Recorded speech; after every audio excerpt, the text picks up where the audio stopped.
Hey, Stage 2, Mr. Anderson here to do our next lesson for our Animal Town writing. I'm going to follow on from what Miss Weeks and Miss Laura have done. I've got a copy of Miss Weeks' planning here, and I've also got a picture of Animal Town there that I've printed off. You don't have to do that. You can just look at the one on the screen if you like. That's fine. No worries at all. I've also got a copy of what Miss Laura has already done that I'm going to add to here. Now, first off, with Miss Weeks' mind map, I've added an orangutan there as a character. You can just see it on the picture there, sitting out the front of the courthouse there on a bench seat. Now, I've after looking at the picture, I'm decided I'm going to use that character, so I've added that there in red. I've also added going to see Grandma to our adventure because that is what Miss Laura had added to Miss Weeks' planning. So we've got all those details there. I have my picture in front of me, either on the computer or on paper, one way or the other, so that I can check it out. And that might give me some inspiration for when I continue and give me some hints as to how the characters might act and also the setting. Now, I've written down what Miss Laura has already done, so I'm going to read through that. Now, Miss Laura started with I, which means she's using first person in her story, or in our story. Now, I means, it's written in first person, which means it's my experience, it's my journey, it's my adventure. So I'm not talking about someone else's, I'm using my thoughts, what I see, what I smell, what I hear. So let's read that now. Over the horizon, I could see the sun slowly begin to rise up. The darkness surrounding me quickly began to turn into a golden shade, as if the sun rose up from a sleep. My family and I had been driving all night to see my grandma when we came across the strangest sign that read, Animal Town. We had to see what this place was, and we jumped out of the car excitedly, and I couldn't believe my eyes what was in front of me at the admissions counter. So Miss Laura's deliberately put 3 dots there after the word counter, and that heightens the tension for the reader. It also makes the reader wonder, I know something's coming next. I wonder what it is. Might be something really, really strange. So those 3 dots do serve a good purpose there for the story. So I've started with describing meeting our orangutan. "Can I help you?" boomed a deep voice from across the counter. Now, I haven't said where that voice has come from yet, so that's going to be my next description.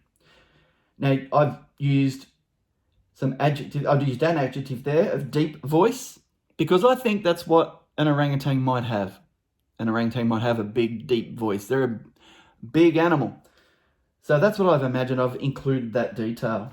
And boomed, not just said, okay? "Can I help you?" boomed a deep voice from across the counter.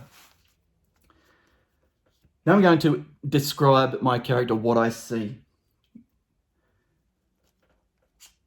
I looked up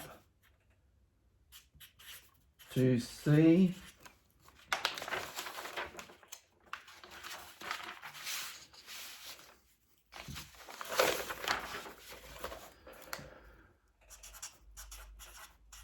where the voice came from. All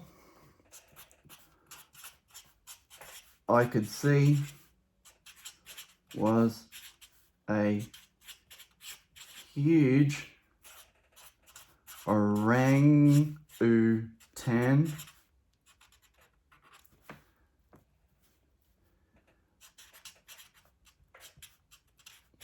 waiting patiently in front of me. I was so surprised. I couldn't answer.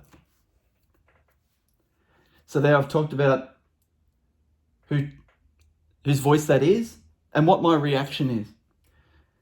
I was so surprised that I couldn't answer.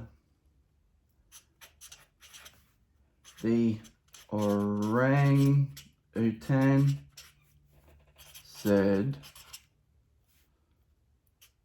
now I'm using speech marks here, well,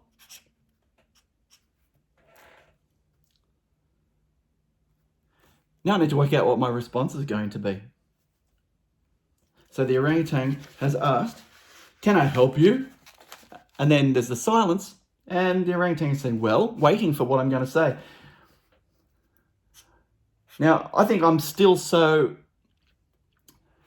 flabbergasted, I'm still so feeling so weird about it that I'm not going to talk properly, I don't think. I need to think about what I sound like when I'm answering an orangutan sitting in front of me asking questions. I could say I stammered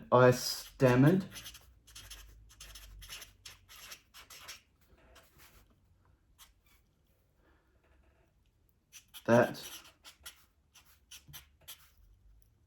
I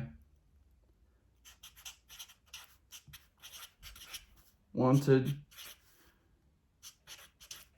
to know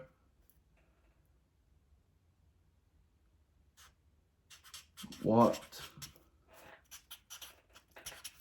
this town is like.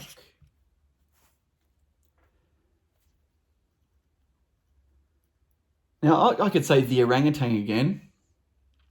I'm going to change it.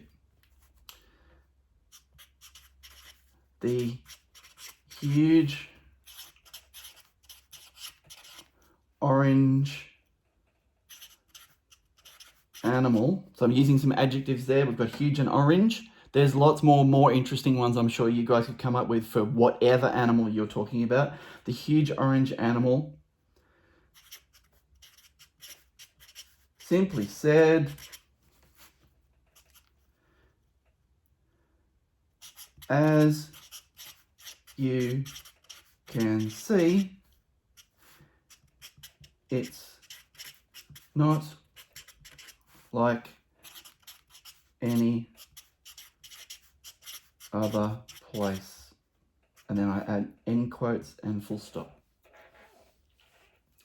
So I've written so far, can I help you? Boomed a deep voice from across the counter. I looked up to see where the voice came from. All I could see was a huge orangutan waiting patiently in front of me. I was so surprised I couldn't answer. The orangutan said, well, I stammered that I wanted to know what this town is like. The huge orange animal simply said, as you can see, it's not like any other place.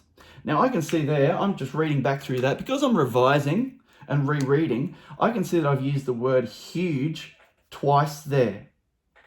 Now I might like to change that, because there's lots of words that we can use that mean big or huge.